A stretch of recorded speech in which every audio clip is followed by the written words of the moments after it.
control. It's just you and me. You know what I be on. I'm about to go raw. Cause I like what I see. Look baby, I said I ain't gon' front. You got my heart beating so fast. Assalamualaikum warahmatullahi wabarakatuh. Perkenalkan, nama saya Indri Denada, NPM saya 18210010186.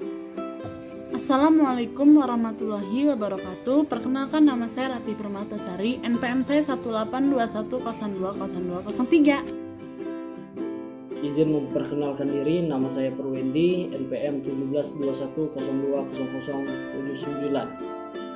Assalamualaikum warahmatullahi wabarakatuh. Izin memperkenalkan diri, nama saya Hersa Marga, NPM 1721020196. Kami adalah mahasiswa-mahasiswi dari Universitas Islam Negeri Raden Intan Lampung dari Fakultas Syariah Jurusan Hukum Tata Negara dari kelas C. Di sini kami adalah kelompok 4 dari mata kuliah Kapita Selekta HTN yang akan membahas sebuah materi yang berjudul tentang partai politik dan pemilu.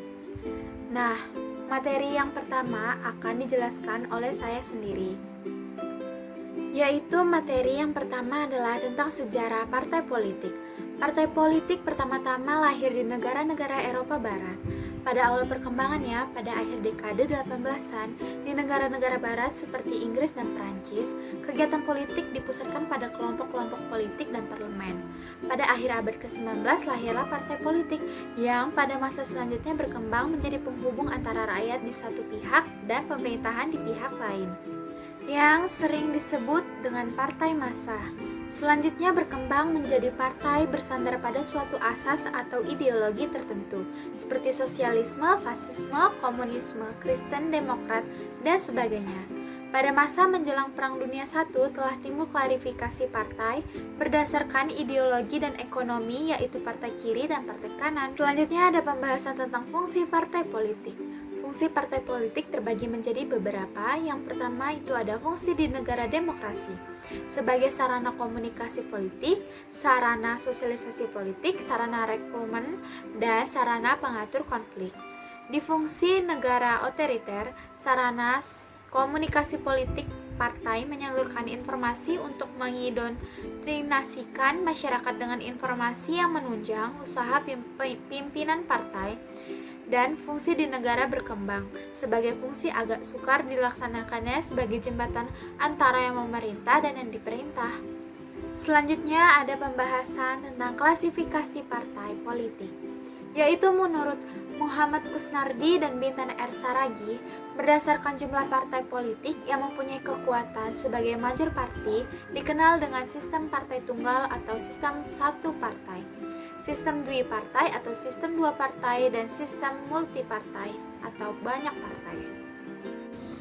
Assalamualaikum warahmatullahi wabarakatuh. Di sini saya akan menjelaskan materi tentang partai politik di Indonesia.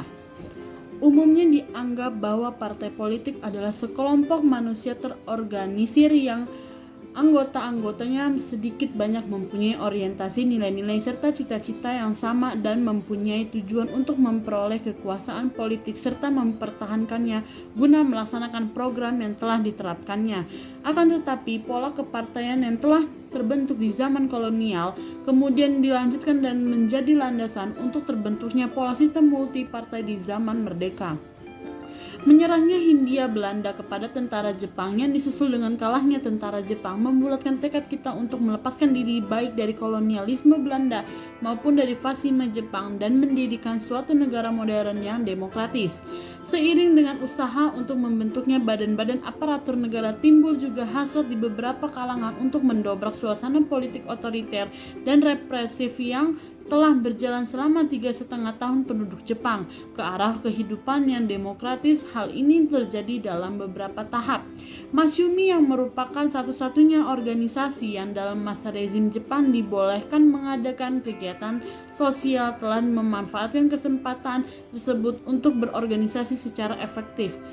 Partai besar yang memainkan peran penting dalam dunia politik Indonesia adalah Partai Komunis Indonesia atau bisa disebut dengan PKI. Wakil-wakil yang duduk dalam KNIP dan orang-orang yang duduk dalam kabinet kebanyakan adalah wakil partai. Tidak adanya partai dengan mayoritas yang jelas menyebabkan pemerintah harus selalu berdasarkan koalisi antara partai besar dan partai-partai kecil. Pada waktu itu, persepsi masyarakat Indonesia ialah bahwa pemilihan umum akan mengakhiri pertikaian antara partai dan di dalam partai masing-masing yang pada akhirnya membawa stabilitas politik. Partai politik di Indonesia yang telah berdiri sejak masa kolonial telah menjalani beberapa fase perkembangan sesuai dengan yang membentuknya. Kegiatan kepartaian pada masa Jepang mengalami penurunan drastis dengan dibubarkannya partai-partai ini karena penjajah Jepang tidak mentolerir dan melarang semua kegiatan politik hanya dengan golongan Islam. Diperkenankan membentuk suatu organisasi sosial yang dinamakan Masyumi. Dalam kedua rezim otoriter ini, partai politik tidak banyak memainkan peran, bahkan dapat dikatakan perannya dikooptasi oleh Presiden Soekarno pada masa demokrasi terpimpin dan oleh Presiden Soeharto pada masa demokrasi Pancasila.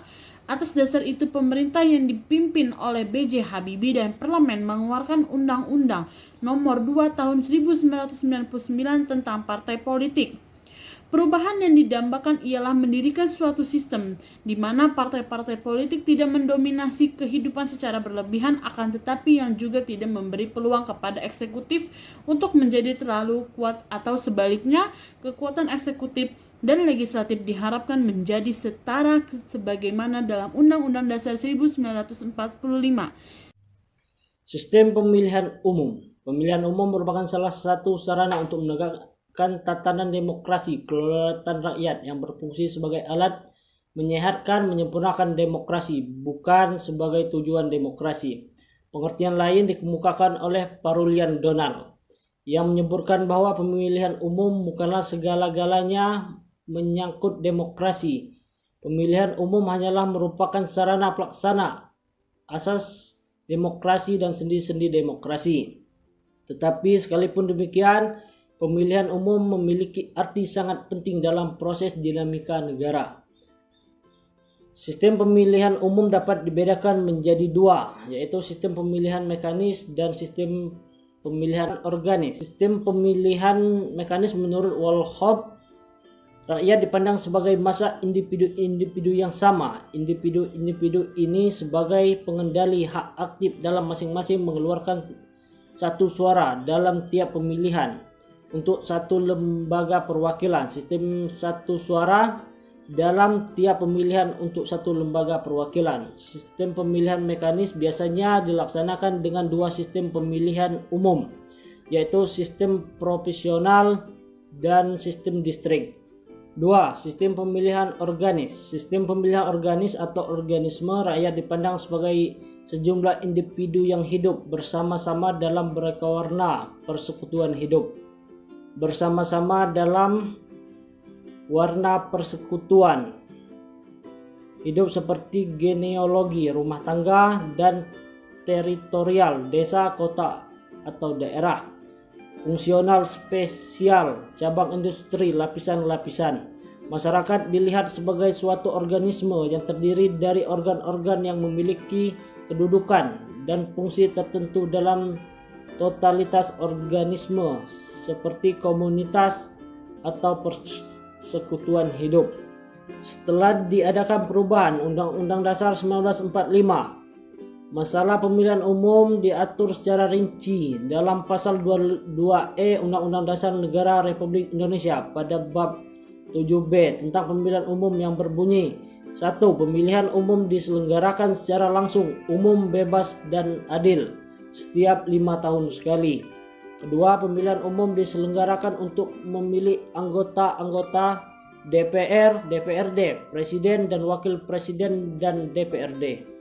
3. Peserta pemilihan umum untuk memilih anggota DPR, DPRD, dan partai politik.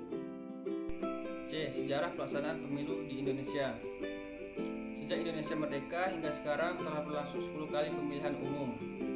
Selain dilakukan pemilu legislatif dan presiden di Indonesia sejak era reformasi dan berubahnya Undang-Undang Nomor 22 Tahun 1999 menjadi Undang-Undang Nomor 32 Tahun 2004, juga dilakukan pemilihan kepala daerah.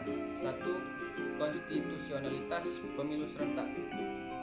Munculnya pemilu serentak tidak lain dari permohonan yang diajukan oleh Effendi Ghazali bersama Koalisi Masyarakat untuk pemilu serentak pada tanggal 10 Januari 2013 ke MK dalam rangka uji materi Dasar Negara Republik Indonesia tahun 1945. Setidaknya ada 4 alasan yang menjadi pertimbangan MK untuk memutuskan pemilu serentak adalah konstitusional, yaitu pertama, pelaksanaan pemilu serentak mendorong penguasa sistem presidensil. Sebagaimana diketahui bahwa kesepakatan mendasar timbulnya amandemen Undang-Undang Dasar 1945 salah satunya adalah mempertegas sistem pemerintah presidensil. 2. Pilkada serentak. Berdasarkan Undang-Undang Nomor 1 Tahun 1945, pemilihan kepala daerah dilakukan oleh Dewan. Sementara menurut Undang-Undang Nomor 22 Tahun 1948, kepala daerah dipilih oleh pemerintah pusat dari calon-calon yang diajukan oleh DPRD. DPRD berhak mengusulkan pemberhentian seseorang kepala daerah kepada pemerintah pusat. Namun sejak berlakunya Undang-Undang Nomor 1 Tahun 1957 hingga Undang-Undang Nomor 5 Tahun 1974, ketentuan pemilihan kepala daerah tidak mengalami perubahan dalam ketentuan sebagai berikut. 1. Kepala daerah dipilih oleh DPRD.